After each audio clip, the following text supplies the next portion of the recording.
माना जाता है कि योगी आदित्यनाथ जो कि उत्तर प्रदेश के मुख्यमंत्री हैं, उत्तर प्रदेश भारत देश का सबसे बड़ा राज्य है, उसके मुख्यमंत्री हैं और बहुत ही प्रभावी मुख्यमंत्री माने जाते हैं।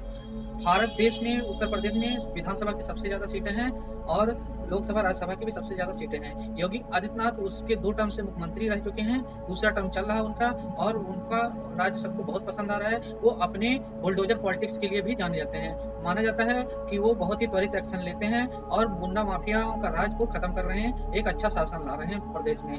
तो लेकिन वो क्लेम करते हैं कि हम हिंदू हैं और अपने आप को क्षत्रिय भी बताते हैं। तो चलिए हम दोस्तों जानते हैं कि आखिर वो ना जाने या जाने अनजाने में आखिर बुद्धिस्ट कैसे हैं।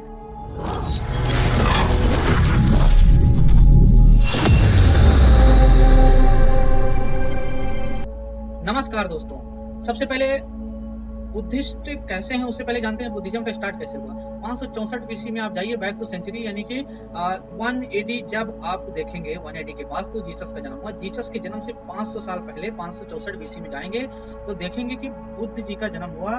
सिद्धार्थ नाम था उसके, उनका जन्म के टाइम धीरे धीरे जैसे उन्होंने ज्ञान प्राप्त किया तो उनको बुद्ध बोल दिया गया। बुद्ध ने बुद्धिज्म का स्टार्ट किया। बुद्धिज्म पहले हीनायान के नाम से जाना जाता था, धीरे धीरे बुद्धिज्म हीनायान से महायान, महायान से वज्रयान 3 सेक्टों में चेंज हो गया। 3 सेक्टों में जब चेंज हुआ तो ये कब चेंज हुआ वो जान लीजिए। हर बुद्ध के मृत्यु के बाद पहला बुद्धिस्ट काउंसिल 400 बीसी में कराया गया, अजात शत्रु के टाइम में। अजात शत्रु के टाइम में जब पहला बुद्धिस्ट काउंसिल कराया गया तो उनकी जो टीचिंग थी, जिनको उन्होंने बोला था उस चीज को कलेक्ट करके उसको अलग अलग टेक्स्ट के नाम दिया गया। उसके बारे में हम जानते हैं, इन सब का नाम दिया गया।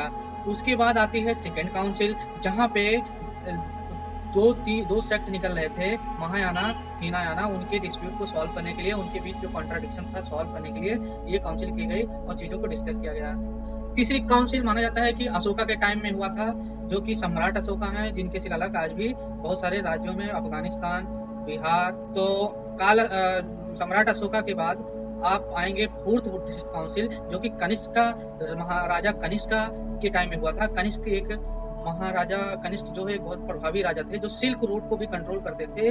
वहां आप जाके उज्बेकिस्तान तक इनका राज था और इन्होंने गोल्ड कॉइन सबसे ज्यादा चलाया था भारत देश में। तो कनिष्क के टाइम में 4th बुद्धिस्ट काउंसिल होती है और यहीं से होता है संस्कृत का उद्गम, संस्कृत का इंट्रोडक्शन, संस्कृत को बुद्धिज्म में लाया जाता है। और इस समय के फेमस कवि नागार्जुन और फेमस मॉन्क नागार्जुन, मॉन्क भी बुद्धिस्ट मॉन्क थे नागार्जुन, उन्होंने संस्कृत में अपने सारे लिटरेचर लिखे। नागार्जुन बहुत ही प्रभावी कवि थे और एक महाज्ञानी माना जाता है मॉन्क ट्रेडिशन के अनुसार, बुद्ध ट्रेडिशन के अनुसार।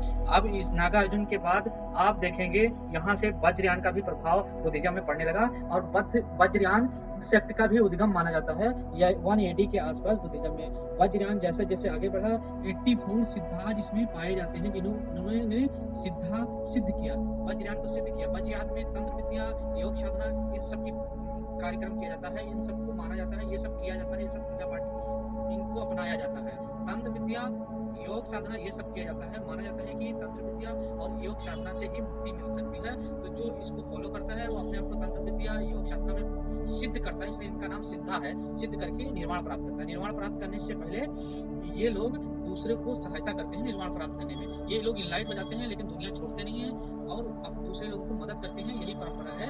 जब मदद करते हैं तो इनको अवलोकत ईश्वर कहा जाता है, मतलब फ्यूचर बुद्धा कहा जाता है, अवलोकत ईश्वर। तो इसी सिद्ध परंपरा में 84 सिद्धाज में एक आते हैं लुई पादा। लुई पादा एक महान सिद्ध मॉन्क हुए हैं जो बंगाल, नेपाल, तिब्बत, ये ईस्टर्न इंडिया में जाने जाते हैं।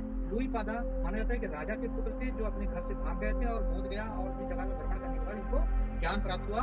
ये किंग धर्मपाला जो कि बंगाल के किंग थे, उनके राज के टाइम में थे और उनको भी ये उपदेश दिया देते थे, जो कि लुइपा है। लुइपा का मतलब होता है फिश, फिश मतलब होता है मछली और इसी से ड्राइव हुआ मच्छिंद्र नाथ। तो लुई पादा को मच्छिंद्र नाथ बोला जाता है। हाँ दोस्तों, मच्छिंद्र नाथ लुई पादा को बोला जाता है और लुई पादा मच्छिंद्र नाथ बन गए और उन्होंने नाथ संप्रदाय की स्थापना की। नाथ संप्रदाय तंत्र विद्या, योग साधना को आगे लेके बढ़ता है। कुछ लोग हिंदुइज्म में इससे कंफ्यूज करते हैं कि ये शैव धर्म से स्थापित होता है। नहीं, शैव धर्म एक अलग कंसेप्ट है, वज्रयान एक अलग कंसेप्ट है, लेकिन ईस्टर्न इंडिया में दोनों मिल गए और जो है गोरखनाथ जी को हिंदू बताने जाने लगा, लेकिन वो एक लुई पादा थे, एक मॉन्क थे। ठीक है, फिर माना जाता है कि हमारे मच्छिंद्र नाथ जी जो कि एक बहुत सिद्ध योगी थे। उन्होंने अपना शिष्य गोरखनाथ जी को बनाया और गोरखनाथ जी को आदेश दिया कि आप हिमालय में जाके तपस्या करिए, आपको सिद्धि प्राप्त होगी। और उन्होंने गुरु का आदेश मान के बहुत कठिन तपस्या की, बहुत हठ योग किया, बहुत गोरख धंधा किया, मतलब अलग अलग विद्या किया। अलग अलग विद्या करने से उनको उनके नाम पे आज एक मुहावरा पैदा हो गया, गोरख धंधा, जो यूपी, बिहार, नॉर्थ इंडिया में अमूमन बोला जाता है। क्योंकि गोरखनाथ जी अलग अलग तरीके से लटक के, बैठ के, टेढ़ा होके, खड़ा होके तपस्या करते थे। तो गोरख धंधा नाम से गोरखनाथ जी ने एक फेमस कहावत की थी। गोरखनाथ जी ने इतना तपस्या किया कि उन्होंने नाथ संप्रदाय को एक लेवल आगे ले गए और एक और महासिद्ध बन गए, और इन्होंने हठ योग की स्थापना की और नाथ संप्रदाय को योग संप्रदाय में चेंज कर दिया। नाथ संप्रदाय के में गोरखनाथ जी का स्थान सर्वोपरि है। संप्रदाय का प्रभाव नेपाल, बंगाल और तिब्बत में बहुत था। और जब मच्छिंद्र नाथ जी ने गोरखनाथ जी को बोला था कि आप तपस्या करिए जाके, तो वो जाके नेपाल में तपस्या किए थे। जो गुफा आज भी नेपाल में मौजूद है, वहाँ पे हर साल मेला लगता है। बुद्धिस्ट और हिंदू दोनों जाके वहाँ पे अपना पूजा करते हैं। और ये भी माना जाता है कि वहाँ के राजा पृथ्वी नारायण शाह ने यहाँ गोरखनाथ जी से शक्ति प्राप्त की थी, और उसी प्रभाव से आज गोरखा सेक्ट का जन्म हुआ है, गोरखा संप्रदाय का जन्म हुआ है नेपाल में। और गोरखा आर्मी भी बनाई जाती है भारत देश में, अलग अलग नेपाल में भी बनाई जाती है। तो और ये भी माना जाता है कि लोग नाम भी उन्हीं के नाम से ही रखते हैं, गोरखनाथ जी के नाम से। Gorakhnath ji 9th century 10th century के आसपास माने जाते हैं। इनका एग्जैक्ट डेट नहीं पता है। इन्होंने नाथ संप्रदाय में बहुत सारे कृतियां दी हैं, ज्ञान अमृत, महर्थ मंजरी, योग चिंतामणि, गोरछा सता, गोरछा गीत, योग सिद्धांत पद्धि, हठ संहिता, ये सब ग्रंथ गोरखनाथ जी ने संस्कृत में दिया है। संस्कृत का भाव 1 AD से बुद्धिज्म शुरू हो जाता है, इसलिए उन्होंने अपने ग्रंथ संस्कृत में लिखे हैं। अब माना जाता है कि गोरखनाथ जी के बहुत फेमस शिष्य हुए हैं उस टाइम में, जैसे पृथ्वीराज चौहान जी भी उनके शिष्य माने जाते हैं, उनसे कंसल्ट करते थे। और महाराजा भर्तृहरि, जो कि उज्जैन के राजा थे, मध्य प्रदेश के राजा, मध्य प्रदेश उज्जैन आता है, जो नॉर्थ इंडिया में आता है उज्जैन। एग्जैक्ट डेट तो नहीं पता, लेकिन माना जाता है कि 9th से 10th सेंचुरी के आसपास राजा भर्तृहरि जी, जो कि अपना उनके शिष्य बने गोरखनाथ जी के, वो भी पाए जाते हैं। उन्होंने अपना राज त्याग दिया था।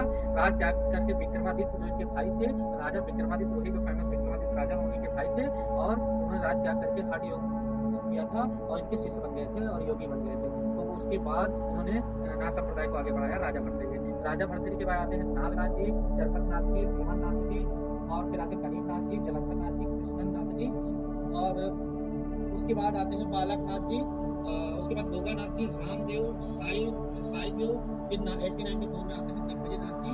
जबकि हमारा देश गुलाम था अंग्रेजों का, उस समय दिग्विजयनाथ जी थे और एक परमानेंट पॉलिटिशियन भी रहते हैं, वो विधानसभा के सदस्य भी रहे हैं। गोरखनाथ जी के शिष्य हैं अद्वैतनाथ जी। अद्वैतनाथ जी का जन्म 1921 में माना जाता है।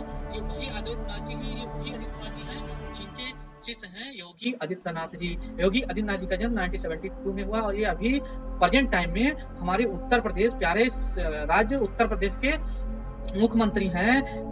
तो ये नाथ संप्रदाय यानी ये एक वज्रयान की सेक्ट, बुद्धिस्ट सेक्ट वज्रयान को आगे लेके जा रहे हैं और अपने आप को हिंदू बोल रहे हैं। तो हुए ना ये बुद्धिस्ट, ये एक बुद्धिस्ट है, ये रहस्य हमसे छुपाया जाता है। अलग अलग पंडित आचार्य लोगों ने अलग अलग लिखे, इनको हिंदू बना दिया, लेकिन ये एक वज्रयान की शाखा है और योगी आदित्यनाथ जी एक बुद्धिस्ट है। तो ये वीडियो कैसा लगा, लाइक, सब्सक्राइब, शेयर करके बताइए। बहुत बहुत धन्यवाद दोस्तों।